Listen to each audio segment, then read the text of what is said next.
Hello everyone, welcome to my channel. I hope you're having a wonderful day. It was a searing quote for a searing week. The problem is that Prince Harry is neither bright nor strong, and Meghan is both. Scorchio. A blistering take on Megxit in 15 dust-dry words. They're attributed to one of the late Queen's lifelong confidants, Lady Elizabeth Anson, who was close to Her Majesty for decades. Speaking in 2018-19 to the widely respected royal biographer Sally Bedell-Smith, Lady Anson, who died a year later, was deeply revealing about what Queen Elizabeth's inner circle really thought of Harry and Meghan as a couple. We hope, but don't quite think, that Meghan is in love. We think she engineered it all. The Queen, she claimed, feared Harry was besotted and weak, and was being manipulated by his then bride-to-be. In another blunt conversation, Lady Anson said, "I don't trust Meghan an inch. Meghan could turn into nothing but trouble." Neither the palace nor the Sussexes have commented on the remarks, released this week on Sally's royal extra feature on publishing platform Substack. But then they don't really need to, do they? We first met Cheryl Tweedy way back in 2002, when Girls Aloud first burst onto the pop scene with their smash hit debut single, Sound of the Underground. They performed it live on our C4 Tea Time show just in time for Christmas. And over post-programme drinks later, we chatted to the still excited, pumped-up girls. However, it's Cheryl that stands out in my memory, as bright as a button, articulate, and bursting with personality. That girl's going places, I told Richard on the way home. And now, after a 5-year absence from our screens, she's back, reported to be lined up as a mentor on ITV's talent showcase The Voice. Girl Aloud again. In the ever-blazing furnace of royal commentary, it takes something truly blistering to cut through the noise. This week, it came in the form of just 15 words.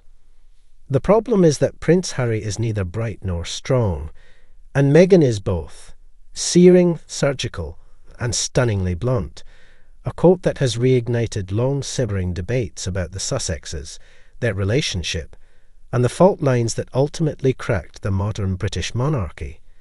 The quote, attributed to Lady Elizabeth Anson, one of Queen Elizabeth's lifelong confidants, was revealed this week via a special post by respected royal biographer Sally Bedell-Smith on her royal extra Substack.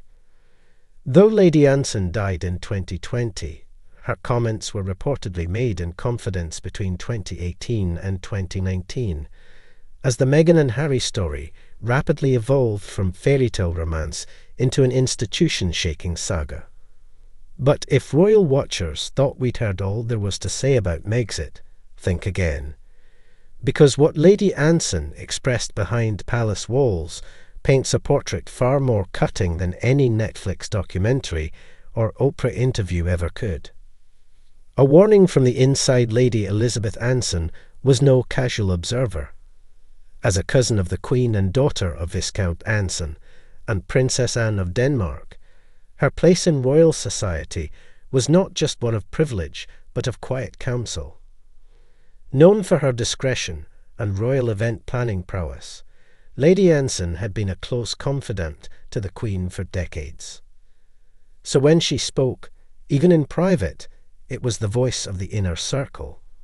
We hope, but don't quite think, that Meghan is in love. We think she engineered it all, Lady Anson reportedly said during those now revealed conversations. The suggestion that the love story between the American actress and the fifth in line to the throne may not have been as organic as it seemed, at least not to those inside the walls of Windsor, and she didn't stop there. In another remark, Lady Anson claimed, "I don't trust Meghan an inch. Meghan could turn into nothing but trouble." Blistering, certainly, but also deeply revealing. These weren't idle musings of the tabloids or YouTube speculators. They were private sentiments from one of the monarchy's most loyal insiders. silence from the Sussexes, and the palace, perhaps unsurprisingly, both Buckingham Palace and the Sussexes have declined to comment on the revelations. But in a media landscape where silence can speak volumes, that lack of response is already being read as everything from dignified avoidance to strategic retreat. For Harry and Meghan, now long established in their Montecito enclave, the ghost of royal disapproval continues to haunt their narrative, even as they carve a new identity through Archewell, Netflix deals, and public activism. But comments like Lady Anson's remind the world just how sceptical the establishment was, and perhaps still is, of the Duchess of Sussex. And for Prince Harry, the commentary cuts even deeper. Besotted and weak, that was reportedly Queen Elizabeth's concern, as relayed through Anson. In other words, Harry wasn't just vulnerable, he was being led. The royal family is famous for their stiff upper lips and quiet reserve, but these latest revelations suggest there were far louder whispers behind the scenes than most ever realized. Meghan, the outsider who shook the palace to understand the weight of Lady Anson's remarks, one must grasp the context in which Meghan Markle entered the royal sphere. She wasn't just American, she was divorced, an actress, a woman of colour, a vocal feminist, a social media-savvy public figure who thrived in visibility rather than obscurity. And she fell in love with a man born into the most scrutinized family in the world. From the outset, the palace tried to present a united front. But inside, according to Lady Anson and others like her, alarm bells rang from the start. There was a worry she was playing a role. One former staffer told The Times in 2021 that everything was curated. Now, in light of Lady Anson's remarks, those early doubts feel even more prescient. What seems clear in hindsight is that Meghan's strength, her confidence, charisma, and control of her image wasn't just misunderstood by the institution. It may have been seen as a threat. Harry, torn between love and loyalty, the man at the centre of it all.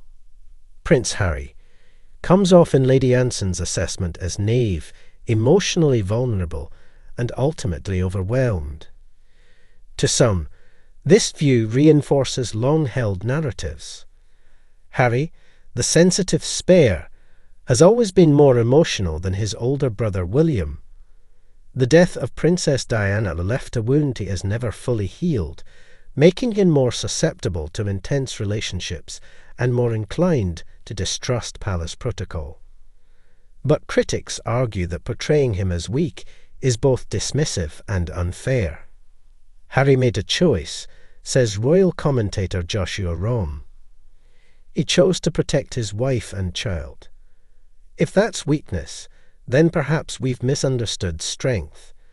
Yet the narrative that Meghan engineered it all continues to circulate, now with Lady Anson's quote as fresh ammunition. A story still being written for Meghan and Harry. 2025 marks 5 years since they stepped back as senior royals. In that time, their journey has included a bombshell Oprah interview that accused the palace of racism and neglect, a Netflix docuseries, Harry and Meghan, exploring their side of the royal split, a memoir, Spare, that pulled no punches in laying bare Harry's inner pain, and his grievances against his family. Their Archewell Foundation focused on mental health, community, and storytelling. And yet, despite their move across the Atlantic and their attempts to move forward, the shadow of their past continues to loom, especially when voices from that past resurface. Lady Anson's quotes are a reminder that the Megxit narrative was never just about media attacks or public perceptions. It was also shaped by quiet judgments and closed-door conversations. And those judgments may have played a far bigger role in their departure than anyone truly realized at the time. Meghan today, resilience or retaliation?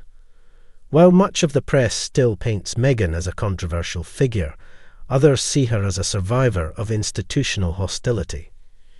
She was never going to be the silent duchess, says PR analyst Jenna Mears. She came in with ideas, opinions, and a willingness to work in a very modern way. That made her a disruptor, and institutions hate disruption. Whether Meghan is viewed as manipulative or misunderstood often depends on where one stands on the royal divide. But there's no denying she remains a figure of fascination and polarization. Her current focus appears to be on rebuilding her brand through business ventures, podcasts, and potential entertainment projects. But comments like Lady Anson's threaten to drag her once again into the royal mud. And for someone who once declared she was free, the chains of judgment still cling.